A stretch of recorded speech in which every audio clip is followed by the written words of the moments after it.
Brothers and sisters, we are living in the last days, and we must build the wall in troublous times. And considering this, notice what the headline says. YouTube says it has no obligation to host anyone's video. That's significant. Freedom of speech is under attack. The article goes on to say, YouTube is rolling out updated terms of service on December the 10th. That's less than a month away.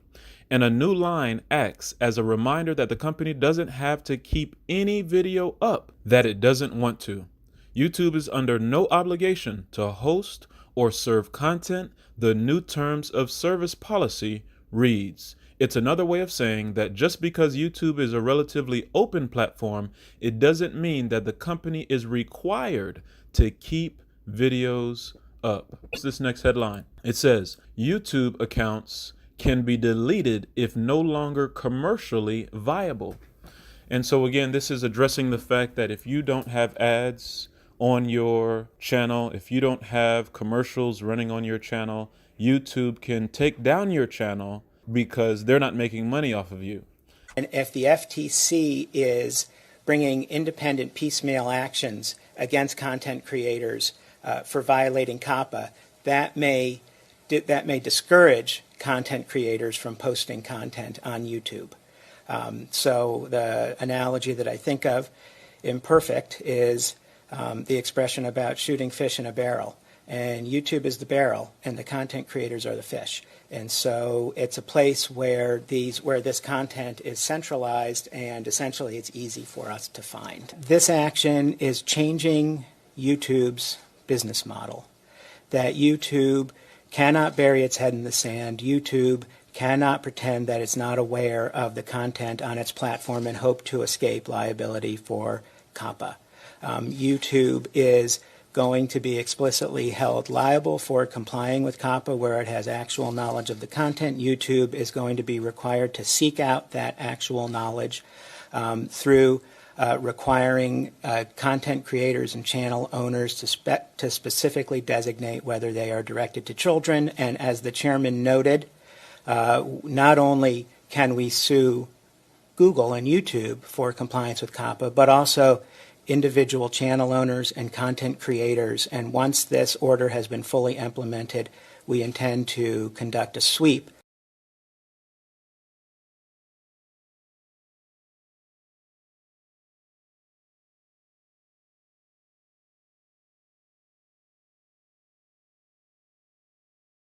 YouTubers beware. Beginning December 10th, your channel could be removed, access revoked, and effectively banned at the sole discretion of YouTube, which of course is owned by Google.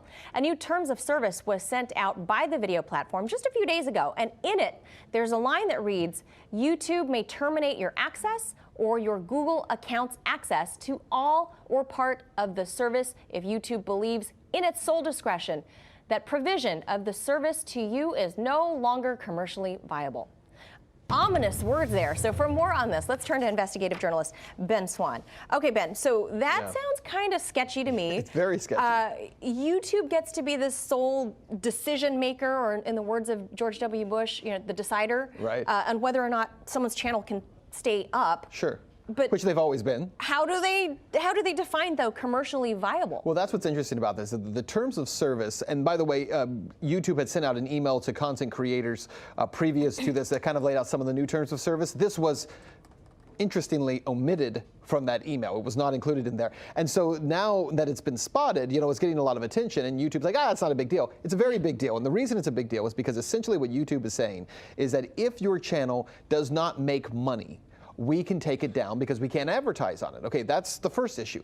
But the second issue is, and this is what no one else is talking about, is that YouTube has been on a mission essentially for the last couple of years of demonetizing channels, right? They don't outright ban channels, but they demonetize them, essentially saying that the content on your channel is not suitable for advertisers. Well, when you start getting those little flags on your channel that essentially say that your content's, and by the way, my channel constantly gets these, that your content is not suitable for advertisers, not because it's violent, not because it's hateful, but because you talk about things that maybe their mainstream advertisers like pharmaceutical companies might not like.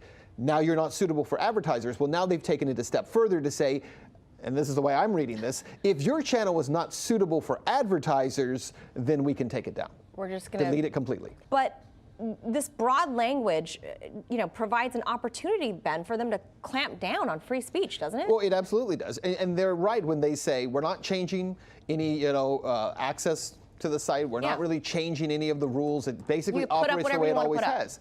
But what they are changing is the expectation. And here's the expectation. When YouTube came along years ago, over a dozen years ago, yes. The early adopters of YouTube were people who would go on there and say, look, I can't create content in order to, put this on broadcast television. Right. That's why it was called YouTube. Right. The whole idea was right. you can create a channel and you can create content. Everybody it can be funny, silly, serious, whatever it is. These new content creators don't have the ability to grow channels the way that they used to. And so the whole thing is gamed specifically for larger channels with large followings who create the kind of content that YouTube likes. They like gaming content, they like makeup tutorials, they like, like fun, silly stuff.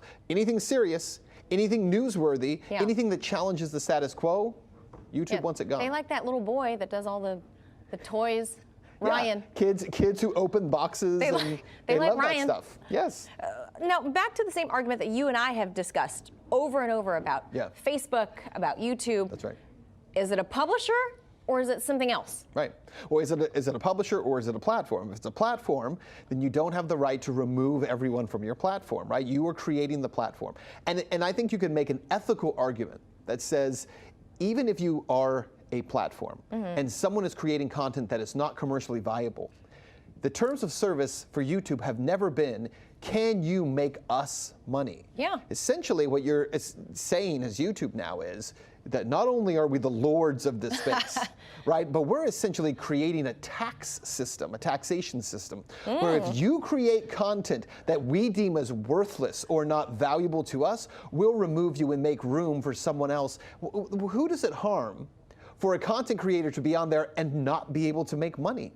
Right. What if you're another 5-year-old that's not Ryan, and is unboxing presents or whatever, and people don't watch your videos? And what does that cost YouTube? It doesn't cost YouTube anything. So what this really is about, it's not about the people who are unboxing or who don't make money.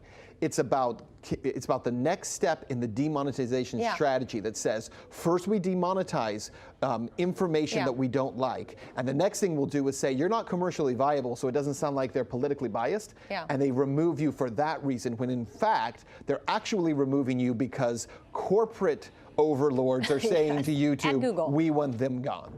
Yeah, it is always a slippery slope, and you and I are always talking about this. I feel like it's never going to end. Always waving the flag. I was going, wait a minute, that's not right. okay. Yep. Like, what if my kid wants to have a channel? Let him have it. Just let him have it, YouTube.